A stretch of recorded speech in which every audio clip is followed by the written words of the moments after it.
In the evenings, after he had finished his supper of watery cabbage soup, Charlie always went into the room of his 4 grandparents to listen to their stories, and then afterwards to say good night.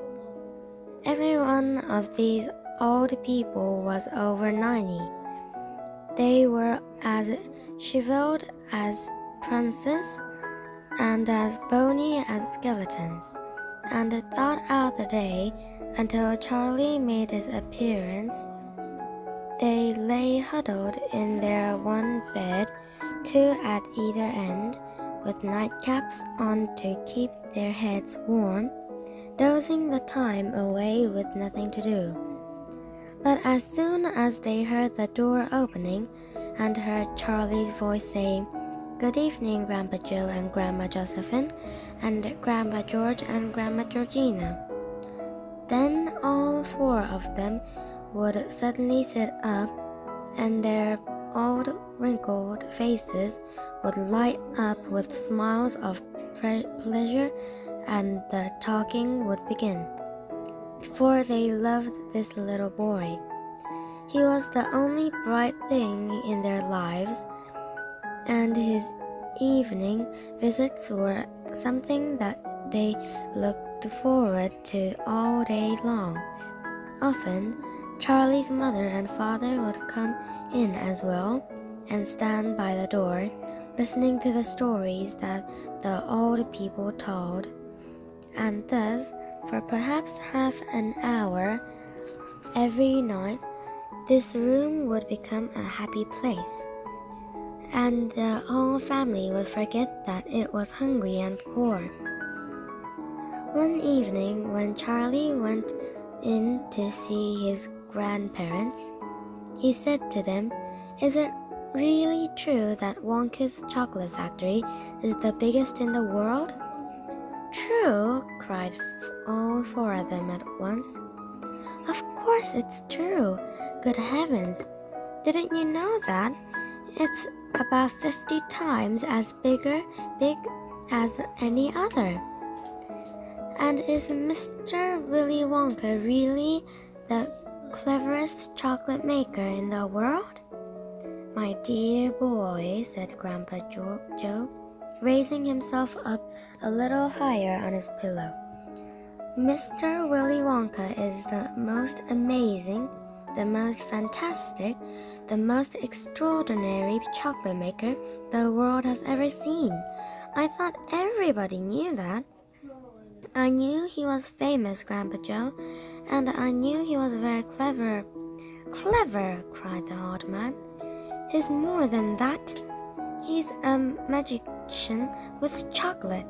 He can make anything he wants. Isn't that a fact, my dears?" The other 3 old people nodded their heads slowly up and down and said, "Absolutely true. Just as true as can be." And Grandpa Joe said, "You mean to say I've never told you about Mr. Willy Wonka and his factory?" "Never," answered the Charlie. "Good heavens above! I don't know what's the matter with me. Will you tell me now, Grandpa Joe, please?" "I certainly will. Sit down beside me on the bed, my dear, and listen carefully."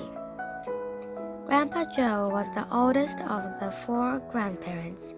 He was 96 and a half, and that is just about as old as anybody can be. Like all extremely old people, he was delicate and weak, and all thought the day he spoke very little, but in the evenings when Charlie, his beloved grandson, was in the room, he seemed in some marvelous way to grow quite young again. All his tiredness fell away from him, and he became as eager and excited as a young boy. "Oh, what a man he is, this Mr. Willy Wonka!" cried Grandpa Joe. "Did you know, for an example, that he has himself invented more than 200 new kinds of chocolate bars, each with a different century, each far sweeter and creamier than more delicious than anything the other chocolate factories can make? Perfectly true, cried Grandma Josephine, and he sends them all to all the four corners of the earth. Isn't that so, Grandpa Joe? It is, my dear, it is. And to all the kings and presidents of the world as well. But it isn't only chocolate bars that he makes. Oh dear me, no. He has some really fantastic inventions on his sleeve, Mr. Willy Wonka has. Did you know that he has invented a way of making chocolate ice cream so that it stays cold for hours and hours without being in the refrigerator? You can even leave it lying in the sun all morning on a hot day and it won't go runny. But that's impossible, said little Charlie, staring at his grandfather. Of course it's impossible, cried Grandpa Joe. It's completely absurd, but Mr. Willy Wonka has done it. Quite right, the others agreed, nodding their heads. Mr. Wonka has done it.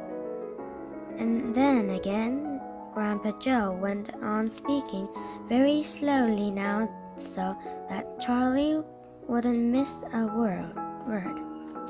Mr. Willy Wonka can make marshmallows that taste of violets and rich caramels that change color every 10 seconds as you suck them, and little feathery sweets that melt away deliciously the moment you put them between your lips. He can make chewing gum that never loses its taste, and sugar balloons that you can blow up to enormous sizes before you pop them with a pin and gobble them up. And by a most secret method, he can make lovely blue birds' eggs with black spots on them. And when you put one of these in your mouth, it gradually gets smaller and smaller until suddenly there's nothing left except a tiny little pink sugary baby bird sitting on the tip of your tongue. Grandpa Joe paused and ran the point of his tongue slowly over his lips. It makes my mouth water just thinking about it, he said. Mine too, said little Charlie. But please go on.